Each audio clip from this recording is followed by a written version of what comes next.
when we had the freeze here in Houston, well, I just had started my plumbing class. It was like 3 months into the class, and when we had the freeze, we had lost power to the building that we were holding the classes at.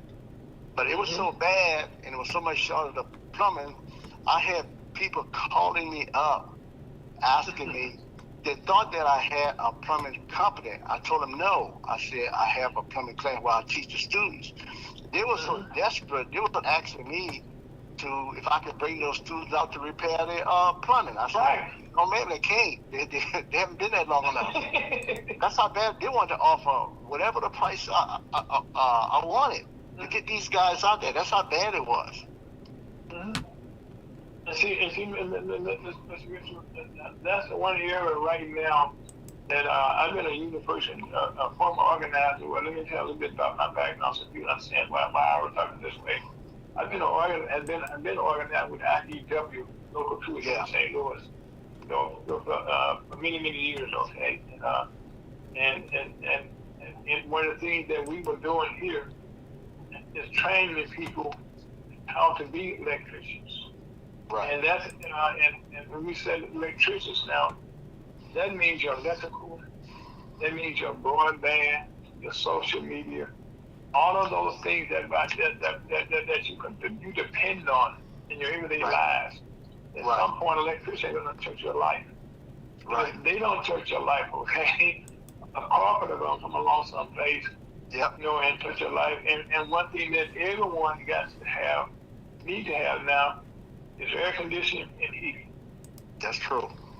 I mean, so right now, what does the future look like? Great. What do we need is our people to understand that what you can do is get in contact with Mr. Mitchell, and he just told you how to get on Trinity today.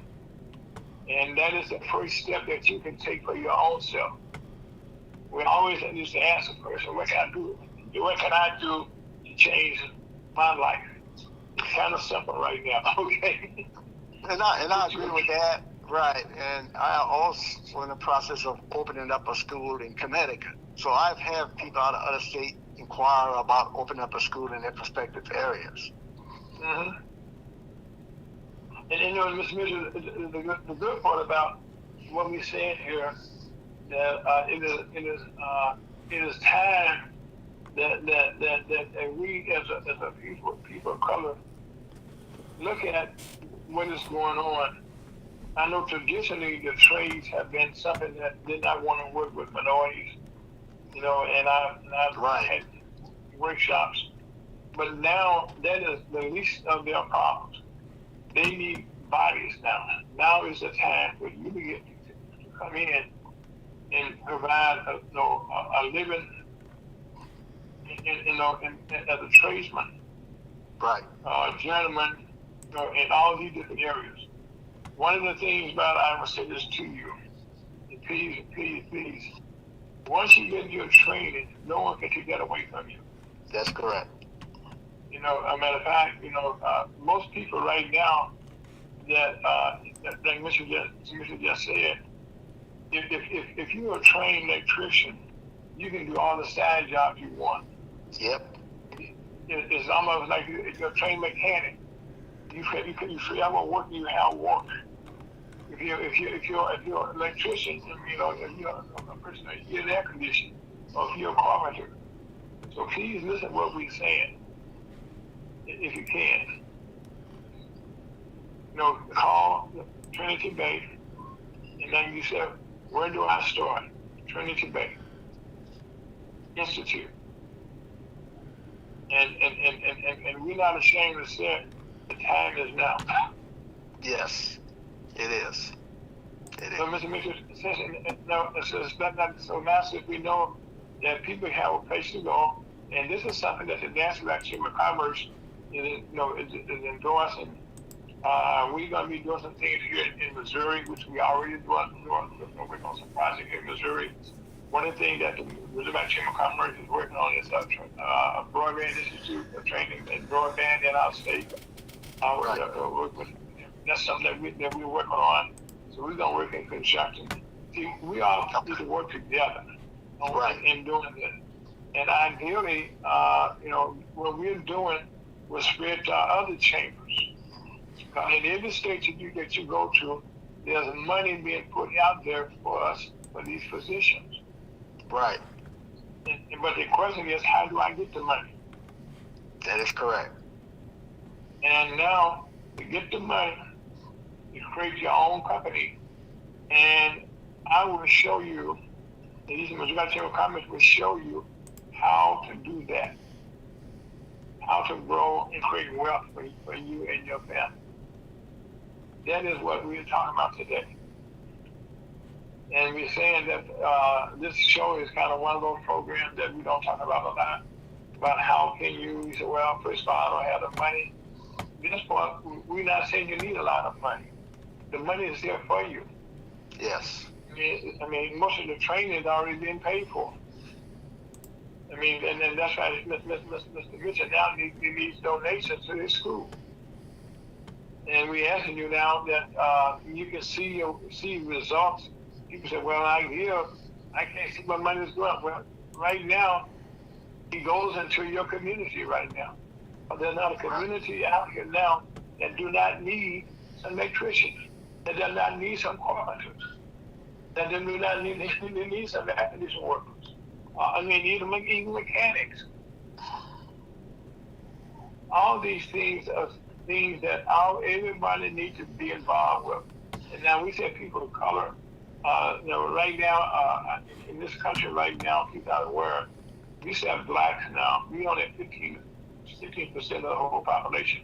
But one of the fastest growing populations, now by the way, I meant to talk about this earlier, is the fact that the Asian Americans right now, they're the fastest growing in the whole country, and also the Hispanics. They're all growing.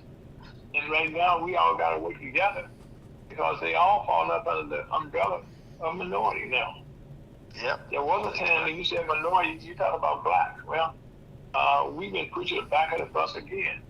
But now this is how you get out the back of the bus. And it's okay being in the back of the bus, okay? And I don't like it. But there are benefits to you that goes with being in the back of the bus, and go get those. And then just right now, get training. Get training. It's free for you. And how do you do that? Go to your cities, where you work, in your states, go to your unions and stuff, and ask them for jobs. And sure, in most cases, they're looking for people to put in their apprentice programs. Because they need bodies now to build this country out. When we say infrastructure, that means highway workers. If you look at your neighborhood, they do a street paving. They build highways. Like here in the state of Missouri, we have one of the oldest highways in the country, Interstate 7, that goes coast to coast. And for the first time in our history, the state of Missouri, which goes between Kansas City, Missouri, and St. Louis, Missouri, we have some of the oldest highways in the country. So you have two lane highways. Well, now they're about to construct the highway for the first time since the 50s in Missouri. So right now, these are monies no matter where you go, highway jobs. Infrastructure, we say infrastructure. Mr. Mitchell, am I going in the wrong direction here? No, you're correct. And so right now, we saying Trinity Bay. We're going to say it over and over again. Trinity Bay, Trinity Bay, Trinity Bay, okay? And we're asking you, call this number again, Mr. Mitchell, give it to us again, please. The website or the address? Well, let's give them the website. Anybody right now get the website. Let's give them the website. The website is trinitybayinstitute.org. www.trinitybayinstitute.org. That's the website. The address is 1002 Gemini Street, Suite 200N, Houston, Texas, 77058. And these are the places that you can go and get help. And this is the same thing now. We're asking for donations, okay? They're just for students for scholarship. And we also ask, for our elected politicians to get involved. They can bring money to these organizations that need help. But right now, we're saying to you today on this after Labor Day weekend that there labor out here needs people. Labor needs people. Labor needs people. And that means any trade that you can think of needs bodies. They need people of color to be, and the reason this is, they need people of color to qualify for bigger contracts. And we want our black people, our people of color, to be able to create their own companies, create their own business. This is how you want to create wealth. You create wealth by creating your own company. And your company, okay, becomes one of the union. Then you become a union company. And this is how you pass on wealth to your family. So let me explain it to you again. Once you get to trade, you become a trade person. Electrician, journeyman. Okay, you have other carpentry. You have heating, vacuum, air conditioning. All of these has a path to ownership. And they also have a path where you can hire people in your community to work for your company. And you also be doing recruiting for people who need jobs, who need money to feed their families. And the one thing that I guarantee you, that if you hear my voice today, we have it since 2015, this will bring down crime, because this will help the family come back together. This will have people bringing money into the home. This is not just a man thing. You have female journeymen people. I always say journeyman. It's not just a man, female electrician. As a matter of fact, in the broadband industry, we found out that females are better as splicers.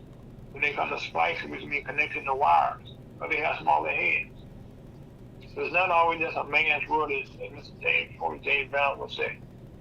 Okay, but women have a role to play in all these trades now.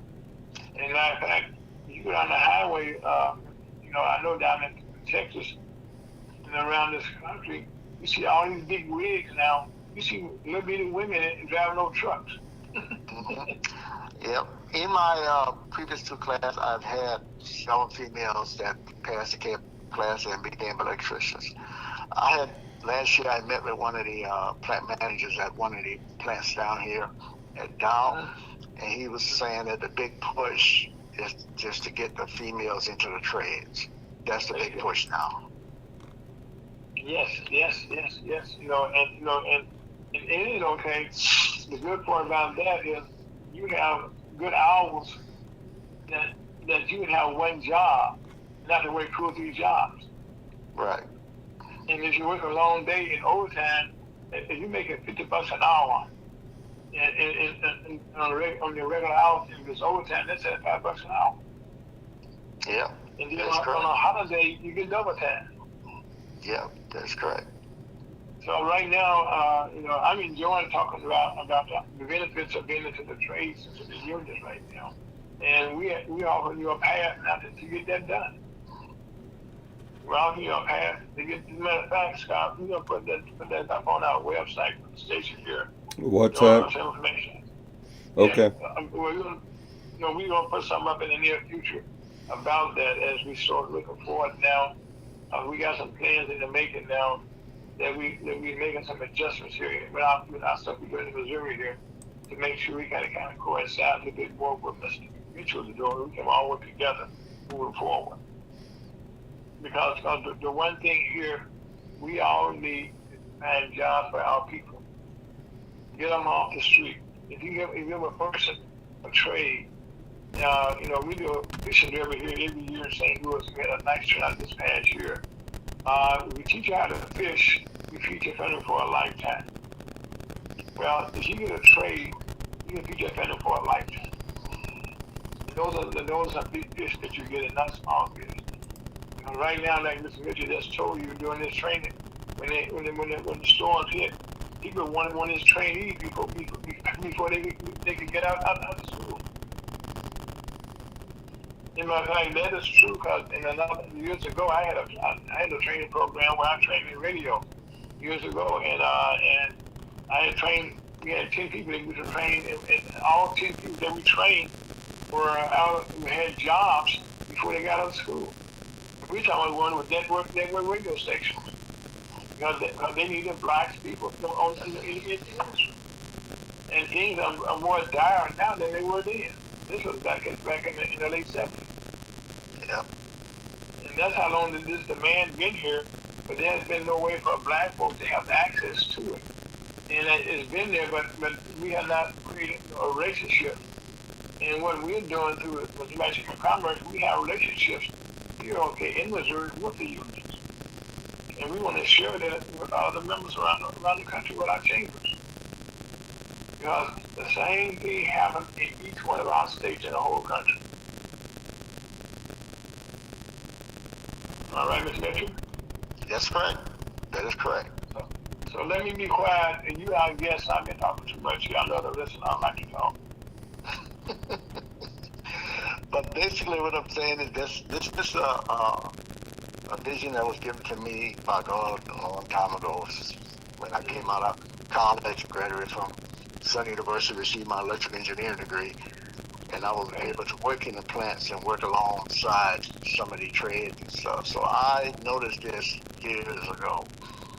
It just took me some time to attempt to get the school going. It took me 3 times, but I didn't give up until I finally got it working and got it accredited.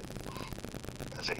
So right now, my goal is to expand in other states, and actually, recently I went to Africa in Cameroon, where we're in the process of building the schools out there. You see, so all the facilities and stuff like that, if anybody interested in opening up one in the state, I'm more welcome to doing that because that's my passion, and my focus is to focus on our people because a lot of the trades right now are being taken over by the Hispanic population and stuff like that. Because this last class that I graduated, there were only 3 blacks in that class. The rest were out of 15. The rest was Hispanic and white. Well, and I guess the thing about that, we have a communication problem that our people talk about what they want to do, but they're not actually doing it. And we provide an opportunity to do it now. What's happening is that these generation of kids, because I went to speak at a high school last year to some seniors, and I think what's going on is the perception of these kids coming out of high school has changed because when I brought up the fact about plumbing and electrical, they didn't know too much about it. Now when I mentioned the drawing potty class, everybody jumped on it because it gives them a relationship to playing video games and stuff. Yes, sir. And the perception of when I mentioned the plumbing class, one of the kids said, "What is that dealing with cleaning toilets?" So that's the perception these kids are having now, which is incorrect, because there is a lot of money could be made as being a plumber. There's a serious shortage. You see. So I have to kind of explain to him, no, it's not just cleaning the toilet. It's dealing with a lot of aspects of the plumbing field. You see. And I told him, go ahead. Now, Ms. Mitchell, I remember when we had a conversation, they'll tell anybody, if you look at a house when it's being built, they're putting in new plumbing, or you're not fixing plumbing, okay? Yeah. You actually putting the pipes in. You actually putting the toilets in. You putting the sinks in. Right. Garbage disposals. All that stuff like that. Come up on the plumbing. You putting the showers in. you're putting your, on TV now, you see all the commercials about improving your bathroom, putting your showers in, putting in different types of. That's all plumbing. Yep. Exactly right. Exactly right. And it's already advertised right before your eyes. And Mr. You just brought up a good point, is the perception and the misunderstanding about what the trades mean and how they've been so much disinformation passed out about them. Right. That's one of the problems that I think, and I see that we're going to have is changing the perception about how this works. But it's going to be a fun job to do, okay, changing minds, just to show them how to be positive for their own selves. Right. That is correct. That is correct. It's a mission of mine, and it's a mission of yours. And that's why, I talked to you the other day, I was excited, and still excited, as we had our conversation yesterday.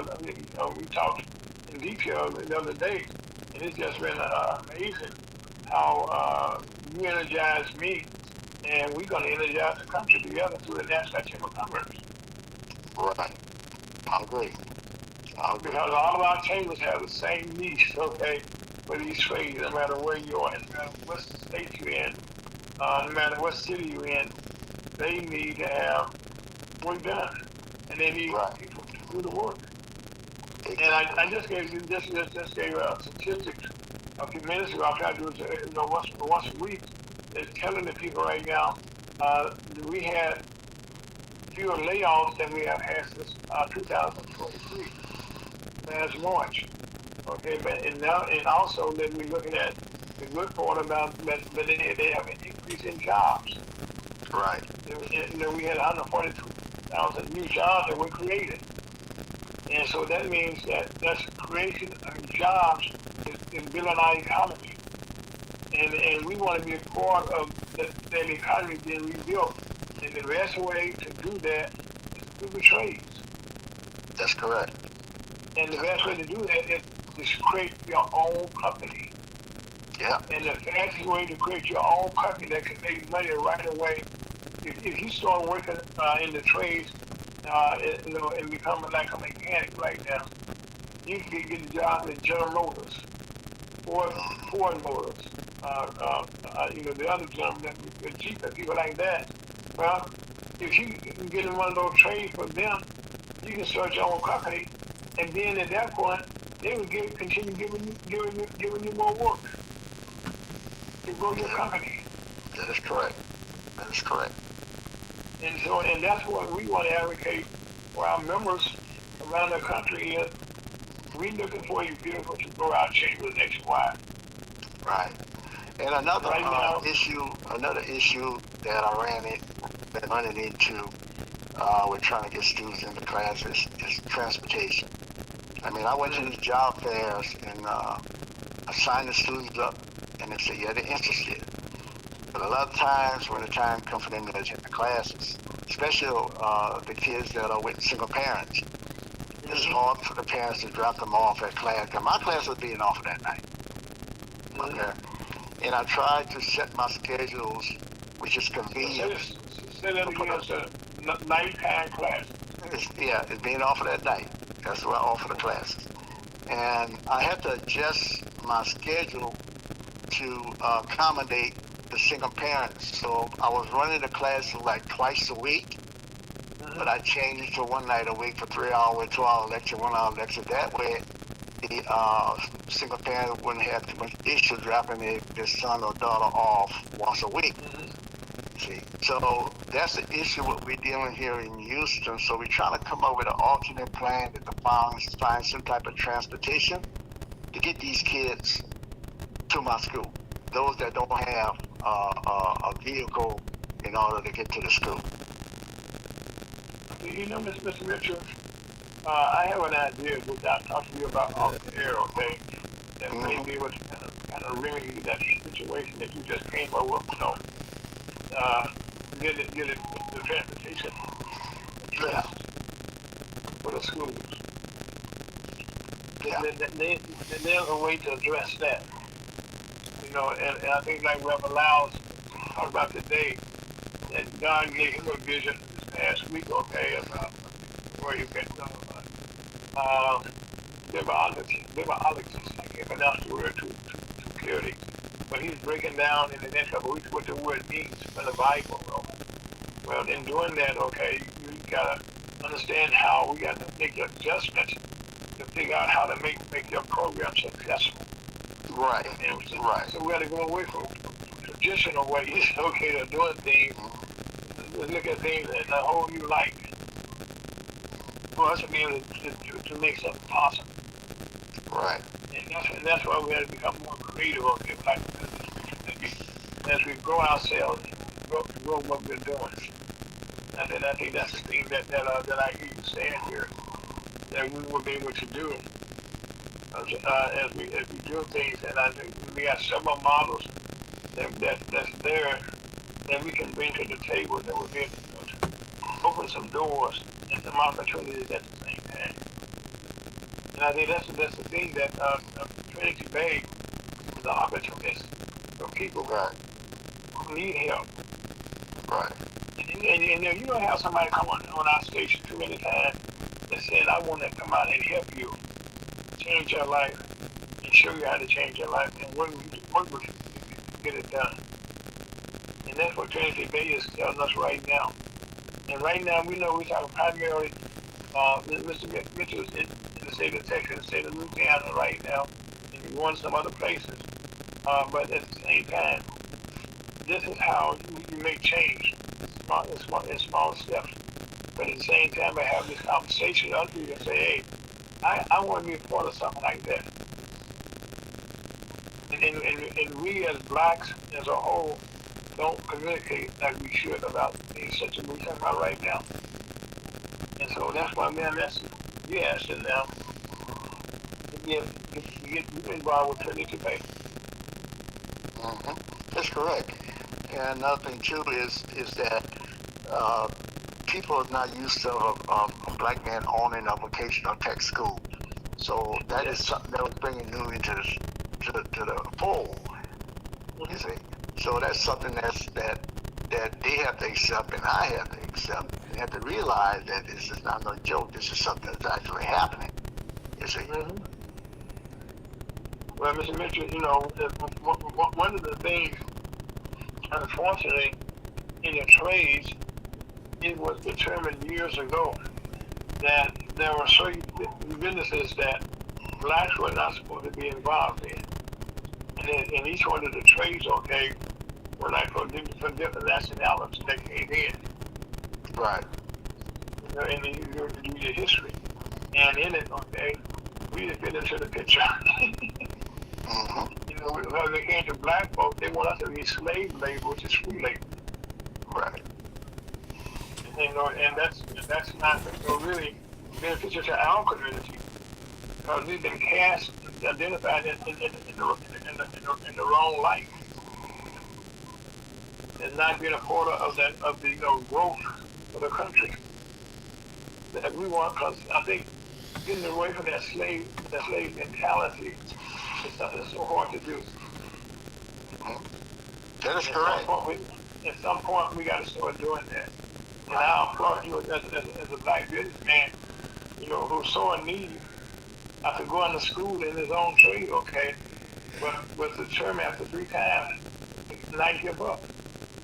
That's correct. And the good part about that, you were able to reach out to a good buddy of mine, our buddy, okay, Chuck DeBow, and who's been very instrumental in helping me about getting things done.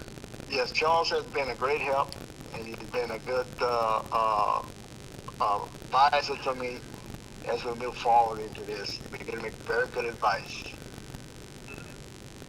Yeah. Well, Charles, Chuck, I can't give no Chuck, okay, it's one of those individuals that is a wealth of information. He could be like his own library, his own library, y'all. Okay. Yeah, well, he has given me that permission to start calling him Chuck yet.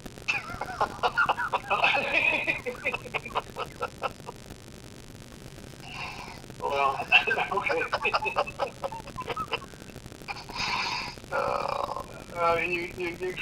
You got me on that one, okay. But anyway, that. But getting this school together was a passion, and I used my own funds out of my 401k to get this school started. That's where my passion was lying at. It wasn't about making money. It was about fulfilling what I focus on in the vision that God gave me to do. And I used my own money to get these schools up and going. You know, Mr. Mitchell, that's the one thing that and when it comes to blacks having opportunities, I personally have funded, everyone that in the chamber knows, that I have, put up, for the last almost 10 years, since our chamber got started, to make sure that we exist, because I had a passion to help people. And I think that's the thing that we need to figure out, a way, and is there where we can combine our efforts, and have more visionaries come together and bring those like-minded people together, and how we can work together. Right. And doing things. And, I always talk them connectability is the one thing that we need to learn how to do more of. Right. For us to be successful. Yes. Connectability is key. And I know that by connecting our ideas, connecting all the little small things and the big things alike. It's like it's like well, I ain't got to see this, but it's electronic. On our computers, it's all circuits. They all connect to something. That is correct. And what drives social media is connectability again. Mm-hmm. And it's how do we make a change? That is correct. And to do that, it's just a matter of time as we come together, and to make this reality. And I guess having become part of our program, I'd like to, in back, not to understand by now more than one time, because this is something we got to say this more than one time to people. And, right. And how people can get information. And that's why we're going to start you guys at our personationhotdog.com more going into the future. So we can reach out to more people and have information available to them. Because the one thing that I've said that is power is called information is power. That is correct. And I said correct information, not just information, correct information. Misinformation has been the one thing that our black community as a whole. Misinformation and lack of information. That is correct. And there's been a dangerous combination for us to have. And I think today, your program, Trinity Bay Institute, is allowed me to speak a little more than I know I can speak about the area. But and we've been listening. So now, what again in most of your classes that you've done, what has been your most fulfilling moment so far? In reference to the classes? Yes. Mm-hmm. Well, most of the classes that is being offered is the ones that I previously said before, which is the NCCR Level 1 electrical class, process operator class. What is a process operator? What is a process operator? Process operator is the person that works in the refineries and the chemical plants. These are the technicians that handles the actually operating of the plants. The reason why I'm so familiar with it because I'm still currently working in a chemical plant right now as a senior level engineer. So those guys makes a lot of money. The average swing in the neighborhood of 110 to 130 a year. You see, so any type of manufacturing environment, any type of chemical plants or refineries, this would be technician. That's the class that I trained for, teach. But I know you're in Missouri. Okay, we have a lot of plants around here. Yeah. You know, Yeah. a lot of like Southern Illinois here, we had all the, matter of fact, most of the major cities have to have those plants there and provide the services, for them to operate. Yeah. Yeah. But those plants are not going anywhere. I mean, there's a big push for renewable energy and stuff like that, but these plants are not going nowhere. They will be here. And you need to train people to run it. And I guess, the amount of money that you say, because you're not talking about so much an hour, you're saying $130,000 a year. Yeah, that's average salary for these operators. Now, the electricians that work in those plants, also you have crafts, you have electricians, you have welders, you have boiler makers.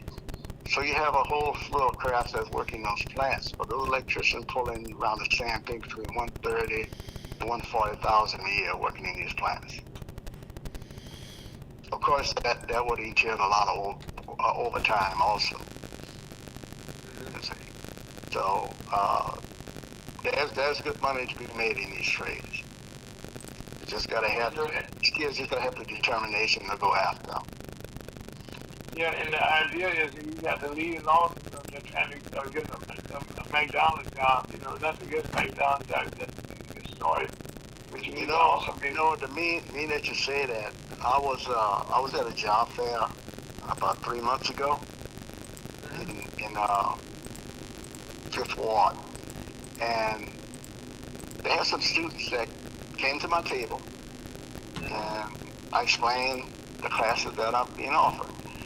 One of the kids said that they were working at McDonald's right now. And I said, well, this is your opportunity to learn the trade where you don't have to pay tuition. And he asked me, he said, well, how long is it going to be before I finish? I said, the class will last us about a year. And he told me that he needed a job right now. So I couldn't handle that one. But that's what he said. He said he needed a job right now. So the perception is really, really off with these kids. And that's something that we probably have to start in the high school explaining to these kids how important it is to get in these trades. Because they're not being educated. Well, really, I guess it's just the kids nowadays. It's a generational thing that in the black community, when the man was put out the house, and where he was there, creating the opportunity, to bring money into the home, to bring leadership into the home, discipline into the home. And so now you got the young people now who are come out as needing so much right away. It's almost like they're desperate. Like this young man said, I need a job. Yeah. I mean, and not that he would want to be an electrician, but right now he probably needs something to feed himself or his family.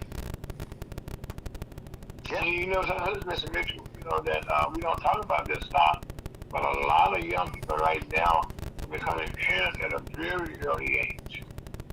That's exactly right.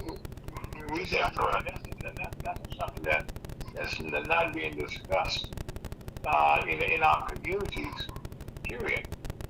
Right. That how many times, people that don't. Well, what I did was not only that I have these classes, but I went ahead and got with my director, and we developed a mentorship program that would cover not just the skills, but the behavior aspects of the students, to monitor that. Because a lot of the times that I had classes, a lot of times you got to deal with personal issues with those students too. Sometimes issues come up where they can't make the class, or they got personal problems that cause them not to class. So that's issues you have to address with them to help them. So I developed this mentorship program to add with these classes to help these kids make it through it, because nobody lives a perfect life. You see what I'm saying? And it's a struggle.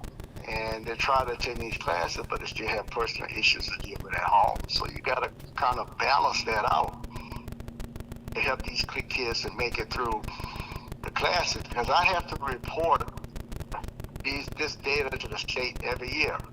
I have to report how many kids that was in my class that I signed up, how many kids that dropped out, how many kids that graduated, and what was the percentage of the job placement. And we have to maintain our 85% job placement. This has to be reported to the state every year. You see, that's the thing, and that the National Chamber of Commerce, we host it, we will be together. Mr. Checkable, how you doing, sir? Great. Good afternoon. Hello, everybody. And I hear there's Brother Alfred on there. Yes, Well, yes. What a pivotal topic of conversation is so vitally important. And Alfred, I'm so glad to hear you talking about the reporting requirements. There is accountability, and that's what we're really measuring the definition of success on it, and then how important it is. It's coming out. Everybody, many around the world are starting to also recognize this. So I'm glad to hear us talking about this at this time. Yeah, so one of the things, Mr. Mitchell, I call him that right now. I'm about to say this, okay? He didn't give me permission to call him Alfred yet, but he just told me I call you Chuck, okay? He said he didn't get permission for me to call you Chuck. He got to call you Charles. Well, we got a lot more important things to be worried about. You can call me George Washington if I get your name.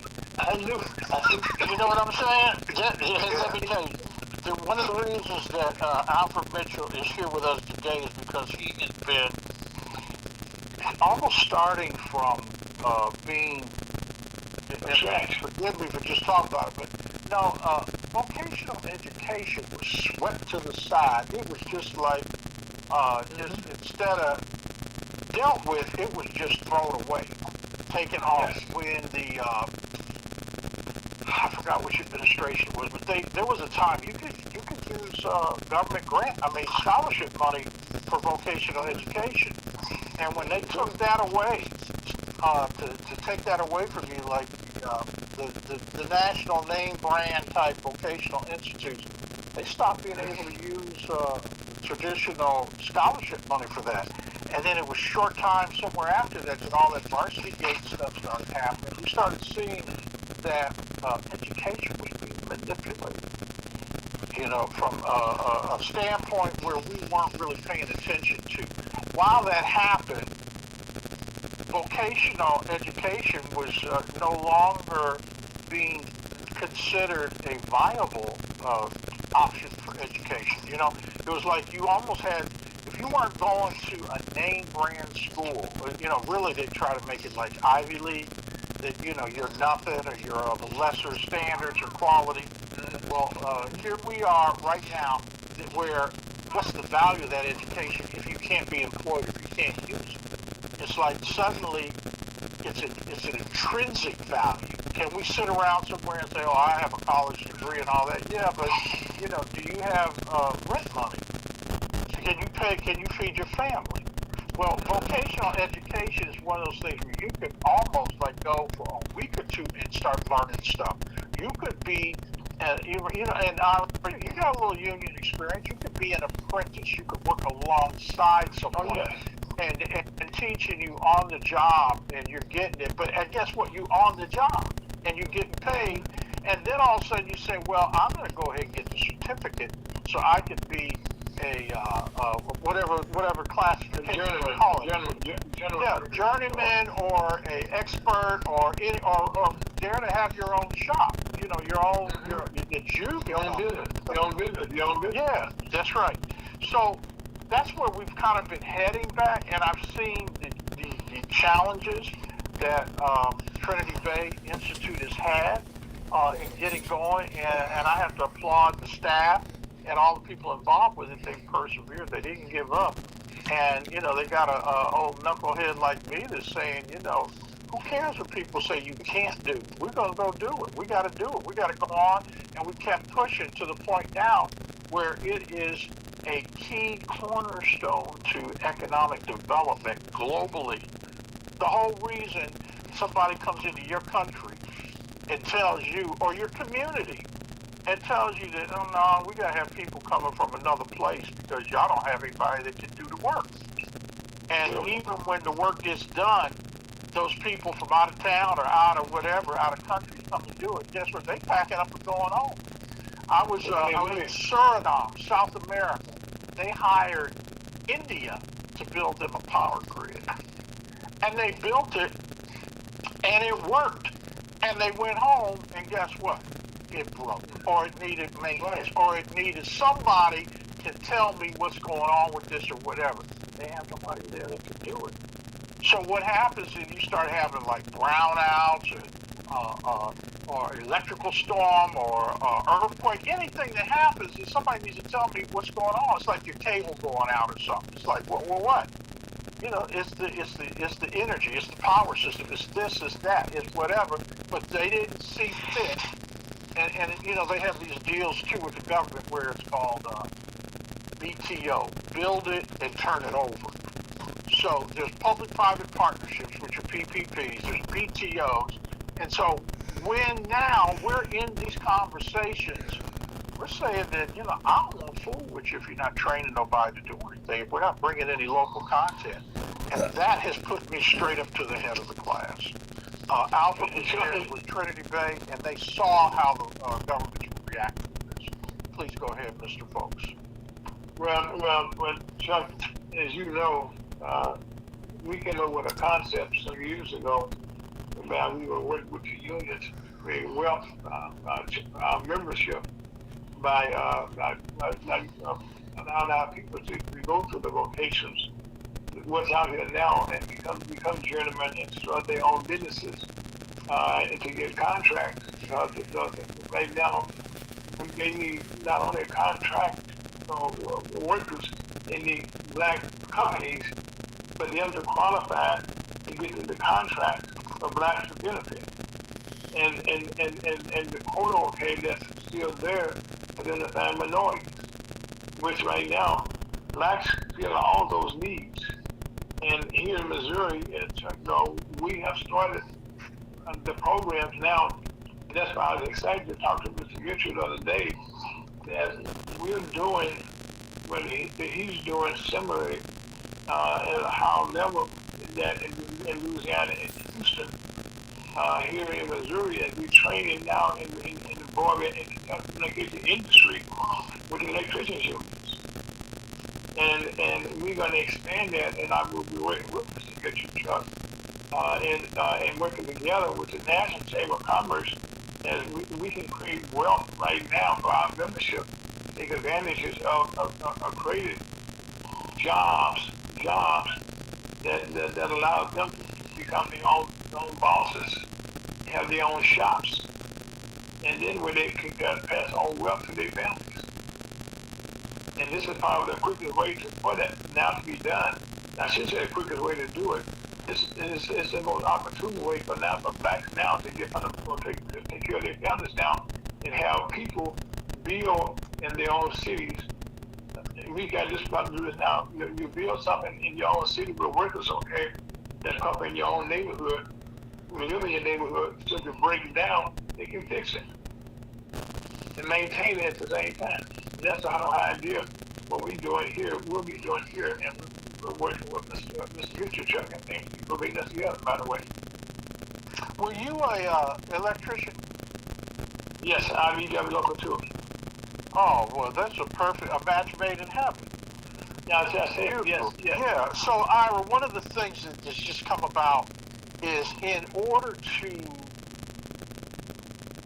address the demand for education and knowledge, and really the vocational skills, we're having to create the project itself. Thank you, sir. So and it's really not that hard to do when you've got whole communities without power or without enough. And we're talking particularly in emerging economies or developing countries such as in Africa, where you get away from the city and it's harder.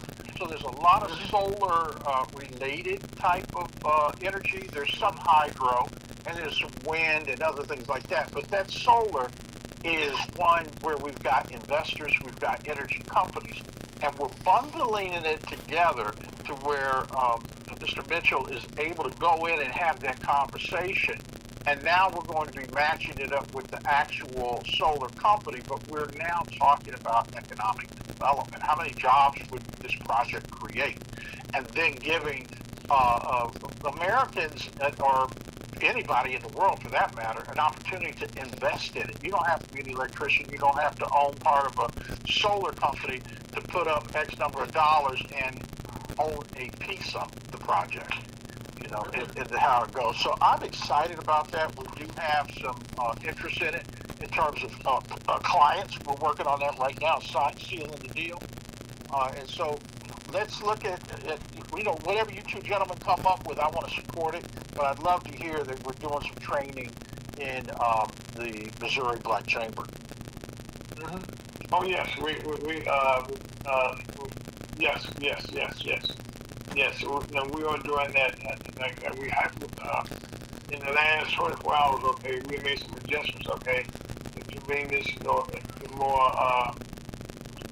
To make some adjustments that'll benefit everybody right away. That's well, I'm excited to announce that we're going to be doing some road shows. We're going to be taking the show on the road, and at the conference, the National Alliance for Black Business signed an MOU agreement with USAID.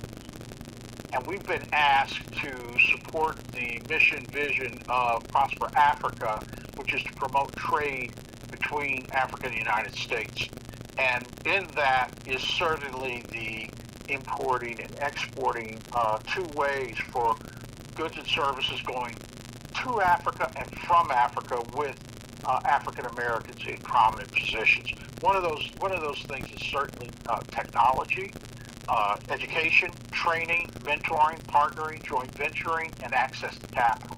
And that's where I believe we're going to bring that in. So let's say that in St. Louis, or Kansas City, we're able to have not only a job fair, but an opportunity fair for entrepreneurs.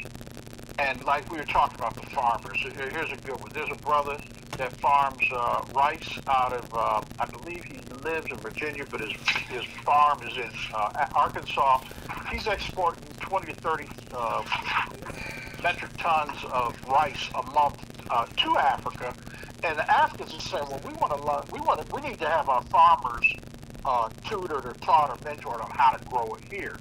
And so we're telling them that, he wants to do the training, but he wants to do it on his farm. He wants to have like a teaching farm. And so we're looking at brokering those deals. So when we come through with our road show, we're going to have all sorts of opportunities that will include agriculture, that will include certainly business administration, information technology, real estate development, you name it pretty much so. It's essentially what's in the GTAP system. We're looking to now to launch. We've got online education, opportunities for certificates as well as 4-year degrees that you'll be able to get online. But I'd love to lead with it with the Trinity Bay Missouri Black Chamber initiative, the lead on that. Okay. Well, Chuck, naturally, we appreciate the opportunity, to be out front on and make this a success on the store. 5 minutes, gentlemen. We're going to help you out. Okay. Mr. Mitchell, you still there? Yes, I'm listening. Oh, okay, well. Yeah, okay.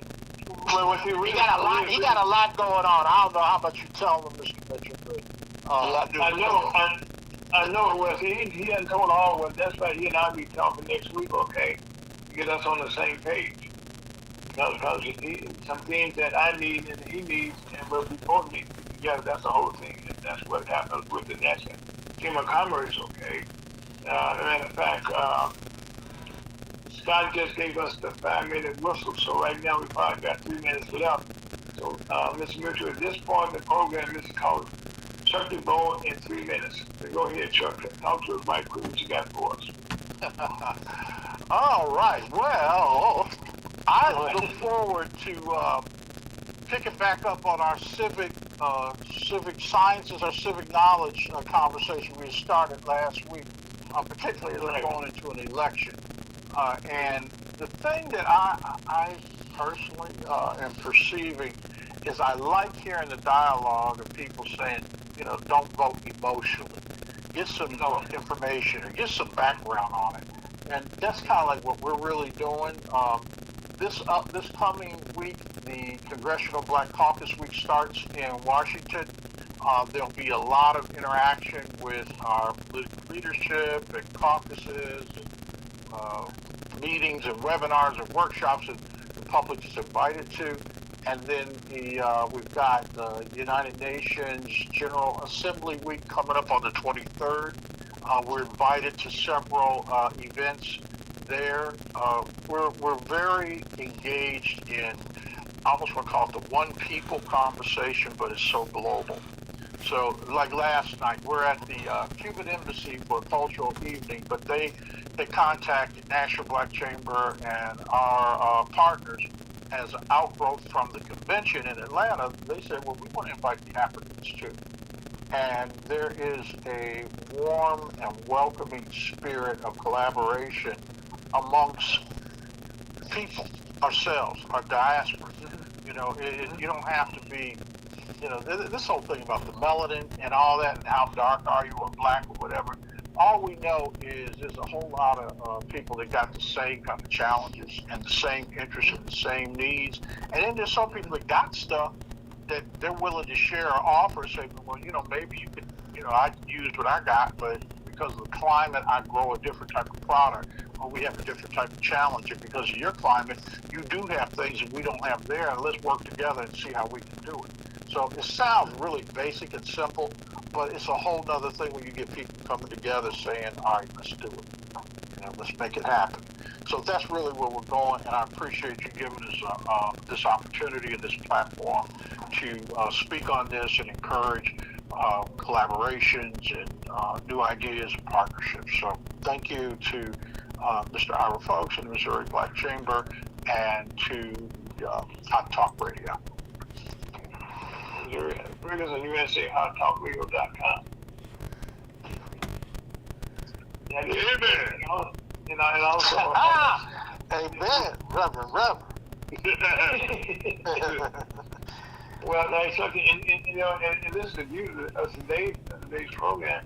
You still got a couple minutes to go, so that's that. Okay, so let's get back to the get your opinion right now about some current politics that's going on in our countries. Since we got this debate coming up on Tuesday, give us your thoughts on that. Man, you gotta be careful what you say nowadays. You really do. I know. Well, this is the one that I just saw. Is it true? Now, y'all tell me. I just heard this and I saw it, and I don't believe everything I hear. But did the vice presidential candidate of Kamala Harris, I think his name is Waltz, and I'm going very careful. I don't claim to know what the facts are. But anyway, his whole family came out in support of Trump. Is that true? No, he was Vice President Cheney. No, that one too. But I saw a photo. With the Trump shirts on, and I thought it was the Waltz family. I think that was the controversy. That's saying there's some. I saw the same meme, Chuck. Not sure if it's the same waltzes, but there were waltzes for Trump. Yes, I saw that. No, so it could be a fake. Yeah. Right. That's yeah. So I'm saying, so when you have a name, okay, when you have a name, a family name in front of a family tree, He has a lot of members to. Well, this was pretty much. It's probably just routine battle of who's saying what about against the other side. But that's back to the basic.